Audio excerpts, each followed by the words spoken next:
Alright, Integrated Math 3 students, we are continuing this factoring unit. We'll be done with just a few more lessons.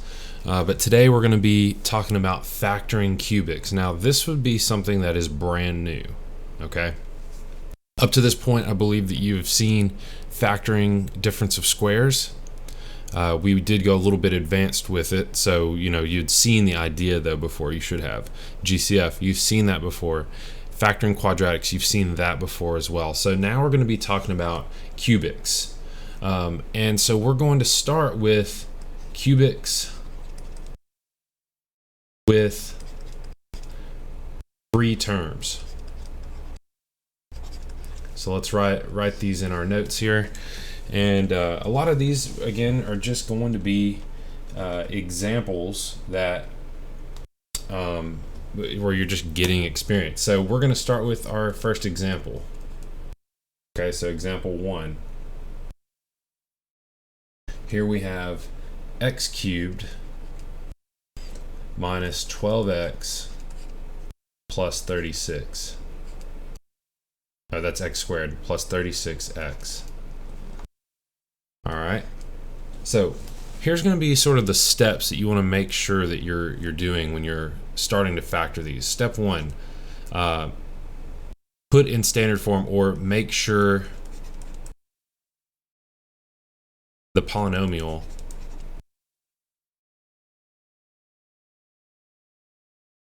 is in standard form. What does standard form mean? That means that it is from highest power to lowest power. And we can see that this is in that form, okay? So this step wasn't necessary for us here, but in general, you want to look for that because that's going to be very important with a lot of the factoring. Starting from the highest power to lowest power is usually a good idea. 2, look for a GCF.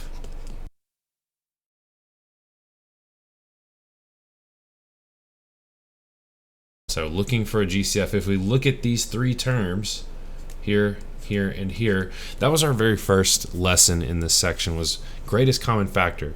So is there a term that goes into all three of these?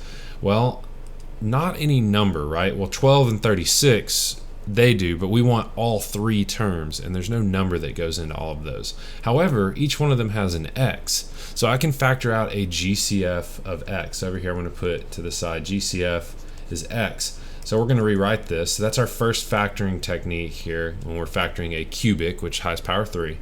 So we get x squared minus 12x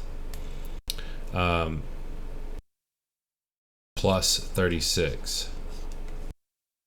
And then lastly, hold on. We're going to say use other factoring techniques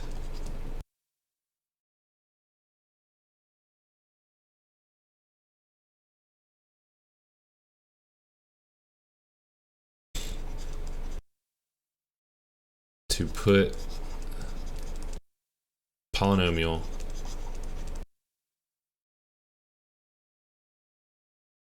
in factored form.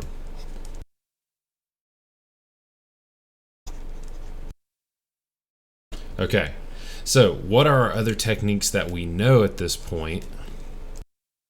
So we've already talked about GCF, so we're going to say factor a quadratic, or we're going to use difference of squares.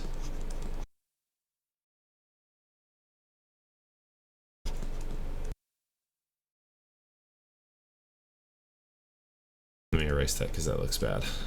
Okay. Squares. All right, so looking at this one, can I do either of these? Well, it's not a difference of squares. It is a quadratic, so a quadratic should work. Let me break apart that 36. So it's 1 and 36, 2 and 18, 3 and 12, 4 and 9, 6 and 6 are the factors. So which ones add to get that middle number? Well, if we make both of these 6's negative, that's going to work. So we get x times x minus 6, x minus 6. That's actually as far as we can go. We're just looking for more techniques to use, but this is the correct answer for this one. Okay, and you're going to follow those steps for whenever you have a cubic with 3 terms. So you have a whole delta math over this. Let's pull up a question real quick. So let's do factor cubics. So let's look at this one right here. So 11x squared, and I'm going to just write on this. All right, here we go. So let's use this technique. So remember, step 1 was put it in standard form. So we have negative x cubed plus 11x squared minus 10x. There we go. Step 2, look for a GCF. These have a GCF just like the last one where x went into every single one of them. So I know that the GCF should be x. Now I want you to look at this. This is sort of a special case here. This negative is going to cause trouble if we don't deal with it soon. Like if we don't go ahead and deal with it now. So actually, if you ever see a negative up here in the front, let's go ahead and factor that out as well. Let's get rid of it. So what I mean by that is, let's make the GCF negative x, so that when I factor this out, when I have x cubed, I divide by negative x. This makes it x squared, positive. Why do I want to do that? To make the rest of my factoring easier. Okay, so this 11 positive becomes negative 11x. This negative 10x becomes positive 10. This doing that helps us so much just by pulling out that negative, because now we're on step 3, which is use other factoring techniques. I don't have a difference of squares, I have a quadratic, and usually with 3 terms that's what's going to end up happening. Okay, so we're going to get we take 10, we break it down, 1 and 10, 2 and 5, and we need a negative 11. So the negative 1, if we make that negative and this negative, these two will be our factors. So it's negative x, x minus 1, and x minus 10. And that should be the right answer. Let's go ahead and check on Delta Math if that works. So negative x times x minus 1, x minus 10. And let's submit that answer. And we got it. Okay, now you'll notice how they do a GCF of x first and then they rearrange. The rearrange step I think makes more sense to do it at the beginning. Just go ahead and put it from highest to lowest power from here to the next step. Okay, then do your GCF, then do your quadratic factoring.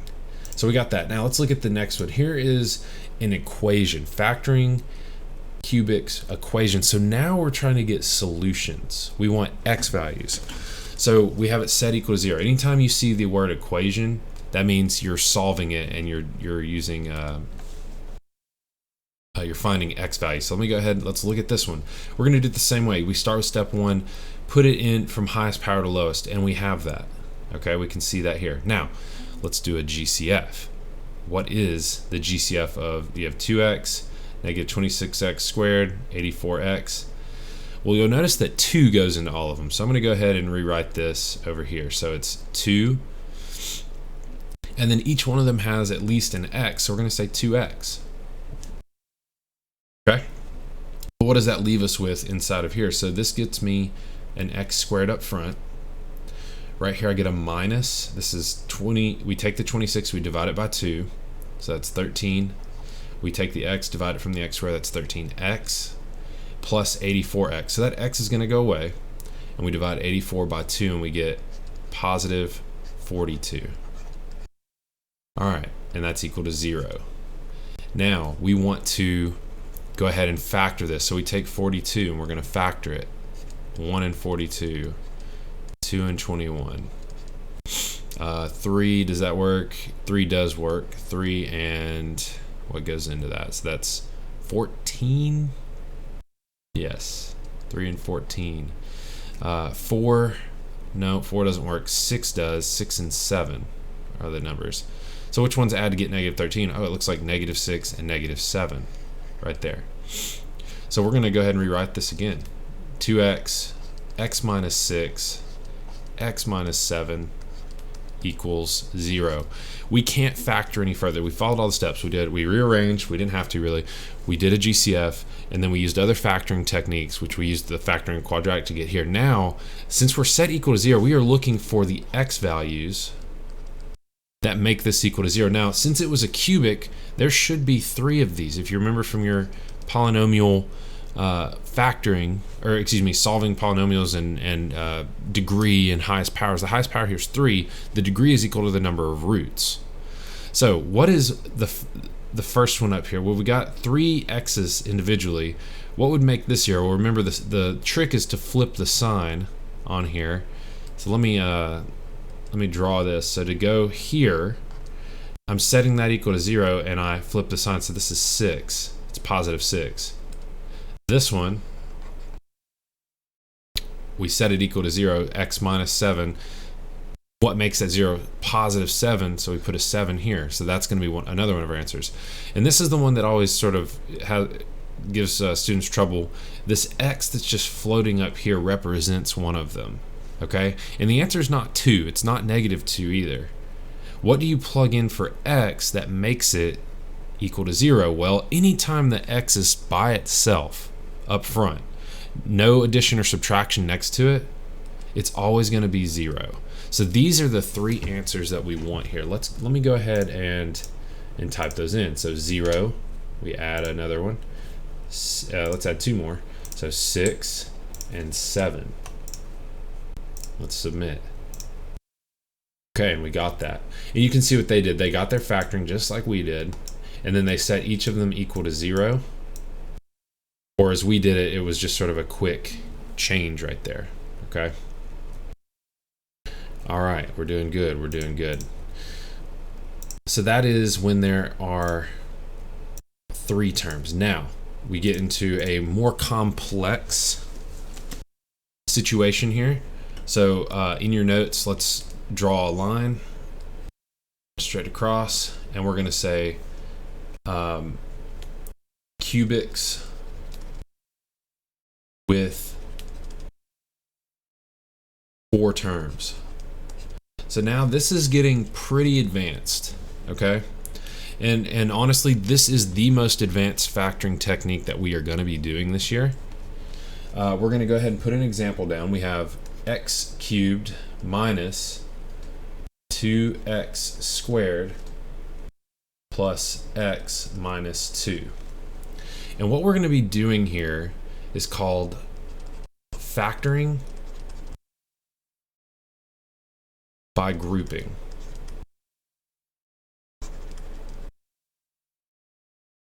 That is going to be our technique. So let's write out the steps very specifically. And as I go through this, if you need to rewind and like rehear it again, let's go ahead and do that. Because again, this is probably the most advanced factoring that you'll ever do. Okay, for a lot of you, this will probably be as far as you go as far as getting factors. But we have a 4-term cubic. Okay, the first thing that we want to do is, because it's called factoring by grouping, we want to create what's called groups. So create groups. Here's the details for that. Put parentheses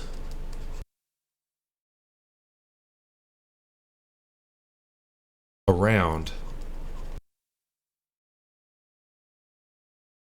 the first 2 terms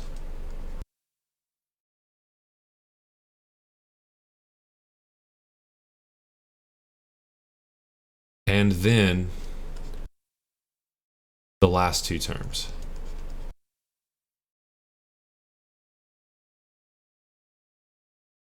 Okay, so I'm going to do that, and I'm going to show this step 1. So we're going to put parentheses x cubed minus 2x squared. This plus sign is going to stay out here. We have x minus 2. So we have 2 groups, okay? So we have this group up here and this group right here. Boom, that step is done. Let's do the next step. So from each group,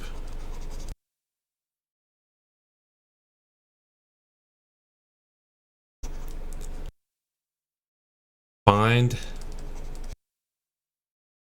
a separate GCF.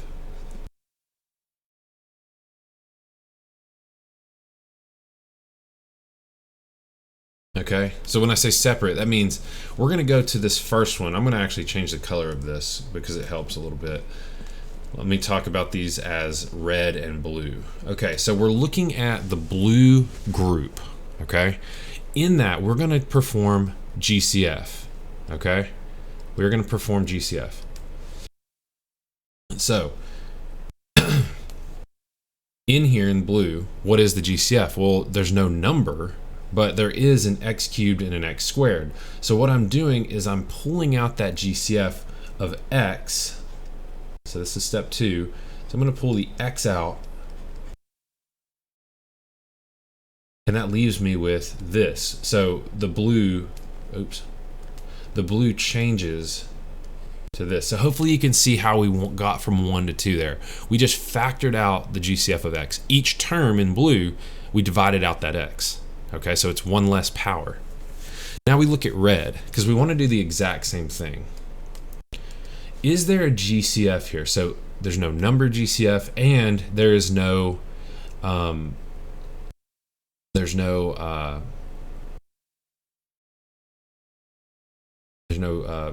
variable. Okay, and I need to actually go back because look at blue. I actually didn't get the GCF. Do y'all see that? I can actually take more from that. So I actually need to edit this. Let's erase. I could have actually taken more x's out. So that's sorry, that's why I sort of sat there blankly for a second. It's because I was looking at that. I can actually take an x squared out. So that leaves me with x minus 2. Okay, x minus 2. So now that's what we needed. Okay, so now let's look at red again. Sorry about that. We can't factor anything out. The only thing that can actually be factored out is a 1. That's it. And in this case, normally I'd say don't do that because it's not useful. But for grouping, we actually want to factor out, like we want to show that there is a 1 in front of it, okay? So this is going to be our red. Now, here's step 3. Notice that each group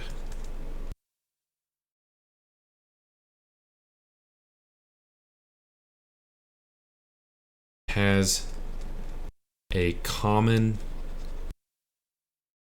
binomial.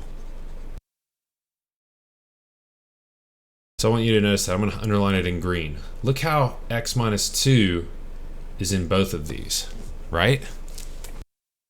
That's the key to this. If you don't see that they have the common binomial right there, then we have to stop. We can't go any further. Okay, so that's why I sort of paused there for a little bit. I was sort of staring at it like, okay, this isn't working out. I need to fix something. So we need to make sure that we have that common binomial. The x minus 2 and the x minus 2 is what we're looking for. Let's continue the direction here.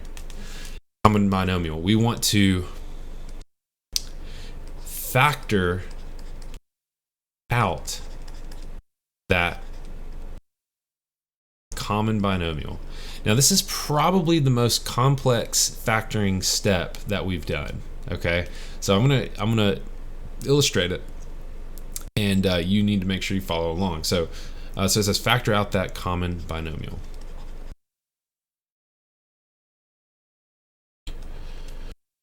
So we are going to get, this is step 3. We are going to write, so we have this common binomial, x minus 2 and x minus 2. So we're going to go ahead and write that, x minus 2. And I'm going to underline it in green. And then what's left is the x squared and the plus 1. So we make another fraction. We have x squared plus 1. And these parts remain from the original groups. They just stay there, okay? But they join together to form a new factor.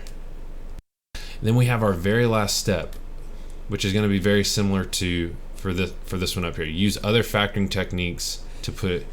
So we're just going to say use other I will say any other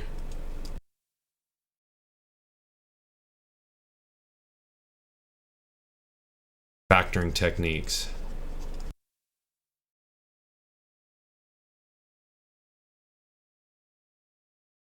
If possible.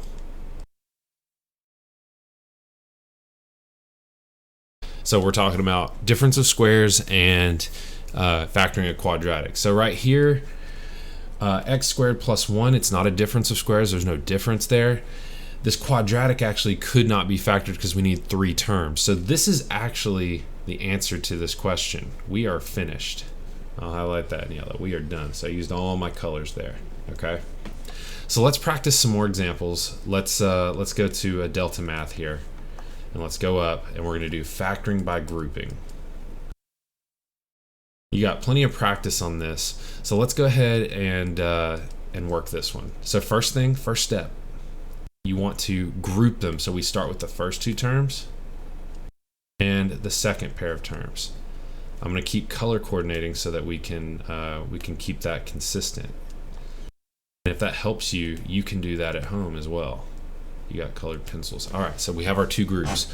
Step 2, factor out GCF of each group. And you'll notice the blue group is pretty much always going to have an x squared. Okay, is there any other number? No, there's not. Okay, so this is going to be, the blue is going to be x minus 7. So we'll write that under here. Okay, there it is. Then we want the red. What's the GCF here? Well, 15 and 105 has 5, but I wonder if there's a larger GCF. Maybe 15 goes into them. So we grab our calculator. Let me do 105 divided by 15. Okay. 105 divided by 15 is 7, so it looks like we need a GCF of 15 on this one. So I'm going to do the minus sign still there, and I'm going to do 15, and then I'm going to do parentheses. Sorry, I'm like writing upward. It's angled. Whoops. We're going to do x because we divide away the 15 plus, we said 105 divided by 15 was 7. Okay. Now here's the issue with what we've done is now the red, we don't have, and I'm going to draw this, we don't have the same factor here. All right, we don't have the same factor. I'm trying to see if I messed something up here. Negative. No, it doesn't look like that we can do this based on what I'm seeing. Let me go ahead and look at the solution here. What did I do wrong? Did I write it down wrong? Negative 15. Oh, okay. Let me go back to this here. So I think I've got my grouping idea wrong. I think we want to include the symbol. So let's fix this. We want to include that negative there every time. So let me go back to this other page here and we'll fix that. So we needed to include this. So we want to include that symbol. So this is that X right there. All right, so we're including the sign before we do this. So let's go back here. So we want to include that sign, which means I'm factoring out a negative 15. So negative 15 is the GCF. I've divided out from here. So usually you'll want to do that whenever you're doing these. So minus 15, that makes this a negative 7. That fixes it. Usually if there's an issue on Delta Math, like they don't want to just give you an example that doesn't work. You're looking at signs. A lot of time it's those negatives. So I'm okay that I made this mistake on film because it's good to see those, okay? I want you to have an example of what could go wrong, all right? So now, from the red and the blue, we have these common binomials. All right, so that's step 3. Factor out that common binomial. So I'm going to take that x minus 7 and I'm going to write it by itself up front. So there it is. And then I'm going to put the x squared minus 15. And that's the x squared comes from the blue group. The negative 15 comes from the red group. Okay. So We're looking if we can use other factoring techniques, we will. Here is a difference, so we might have a difference of squares. Perfect square here, but 15 is not a perfect square. If it were a 16, then I could actually factor this a little bit further. So let's enter that in and see what we get.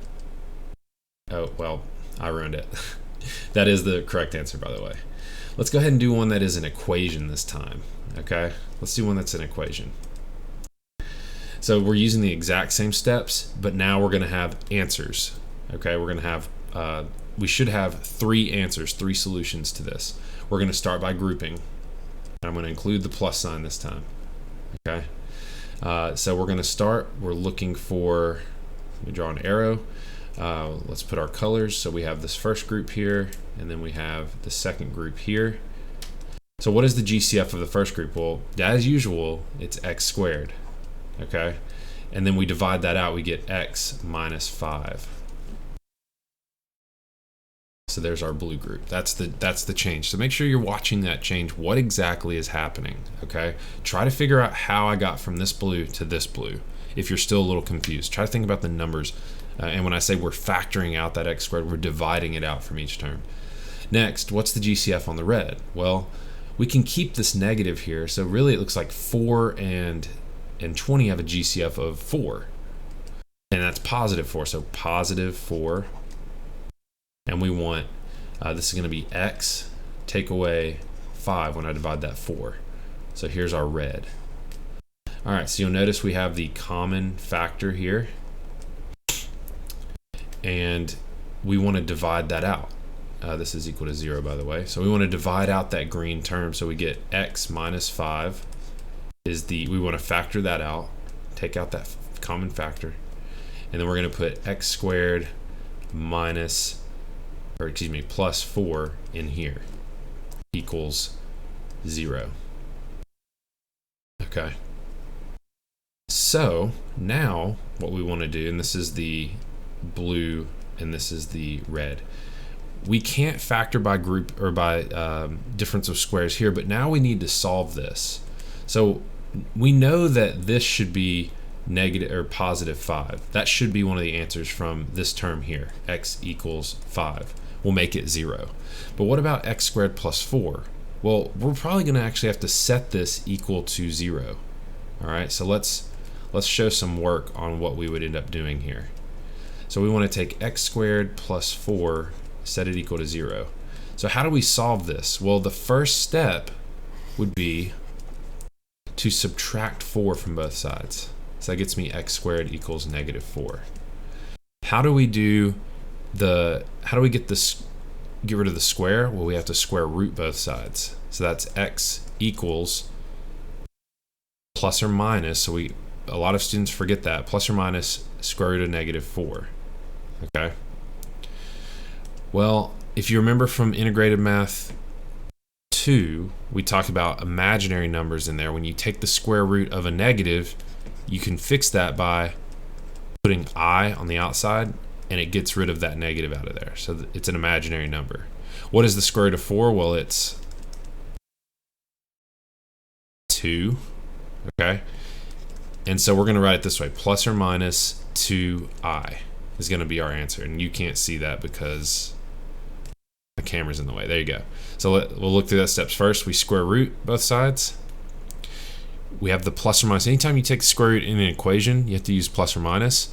The negative right there became I, and that's just an automatic step from iMath 2. You should hopefully remember that. Square root of 4 is 2. And that's next to the I. This is being multiplied. So I'm going to put the 2 in front. So we should have 5, 2i, and negative 2i to go in for our answers here. So imaginary numbers is a review topic. It was probably briefly touched on, but we know 5. Ooh, maybe I can get away with just putting plus or minus 2. Maybe there's an I imaginary button here. Maybe I have to use the square root and we say negative 4. We'll see what kind of answers it likes. Okay, it did not. Oh, we have to put I. I don't like that. How do we put I? Do I just type it? see, square plus or minus 2. Okay, so just typing the number I should work for you, or the letter I is a number. Let me work one more really quick, really quick, and then we'll end the video. So let's go ahead and do this one. So we're going to group front and back. All right, GCF of the front, let's color here, right here, the back. So GCF of the front should be, looks like 4 goes into both of these. So we're going to pull out a 4 for sure. And then there's that x squared that always is getting pulled out there. So when I do 4x squared, that ends up with x. And then this is going to end up being plus 6. So x plus 6. Now notice on the red group, so anyway, this is what happened to the blue. Notice on the red group how they're both negative. And we need to end up with a positive values in the front one. So we're going to factor out that negative. We're going to factor out a -1 actually. So -1 is going to get factored out. And we're going to put x plus 6 inside because we divided negative from both of those. So this is what red became. Okay. Now we have the common factor or common binomial that we always end up with, or we should always end up with one. None of these questions are going to have one that doesn't work. So you're always looking for those to be the same. So we get, and that's equal to 0. So we're going to get 4x squared minus, oh no. We factor out that common factor first. So this is x plus 6 gets moved out. We write that first. Then we're going to write each of these terms, 4x squared minus 1. So this is the blue term, and this is the red term. Now what we're looking for is to see if we can factor this any further before we actually solve it. And I'm looking at this, there's a difference here. Is it a difference of perfect squares? We'll look at the red underline here. Is it a perfect square? 1 is a perfect square, so that works. What about 4x squared? Is 4 a perfect square? Yeah, the square root is 2. So yeah, and then x squared. So yeah, this is difference of squares. We're going to square root both terms to get this into its final factored form. So this is x plus 6. If you remember difference of squares, the first term, we're going to get 2 binomials here. The first term is going to be the square root of this, so for each one. So it's 2x for both. And then the plus or minus versions for this. So plus or minus, so we have 1 is going to go front and back. Now let's get our solutions. X equals, well, this one's going to be -6. How do we find the solutions for these right here? Well, let's set them equal to 0. So I'll show this work over here. Over here. So we're going to do 2x plus 1 equals 0. We solve it. -1. 2x equals -1. Divide by 2x. Or divide by 2. It goes away. X equals -1/2. So that's one of them. Here's one of them. Let's do the other one. I'll just do it down here. 2x minus 1 equals 0. So we get, add 1 to both sides. 2x and 1. Now we divide by 2. This goes away. We get x equals 1/2. So there's our other one. So there's our 3 solutions: -6, 1/2, and -1/2. Let's see if that works, and this will actually conclude the video once we get it. So we have 3. So we have, should be, let me make sure I don't want to mess this up. -6. Negatives. We have 1 divided by 2. So that works good. -1 divided by 2. These should all work. Good. Okay. Okay, thank you for sticking along with me there. I know that this is can be a little bit challenging, and in a couple of videos back, or maybe it was the last video, I talked about making sure that if you are seeking additional help, it's the right help. If you are finishing these in 30 seconds, that's just not possible. Okay, it's just not. So make sure that you are giving genuine attempts to these and submitting genuine work. And if you have questions, reach out to me. If you need to If we need to set something up to practice a few of these, let me know, and we can do that. Okay. So I'm going to end the video there.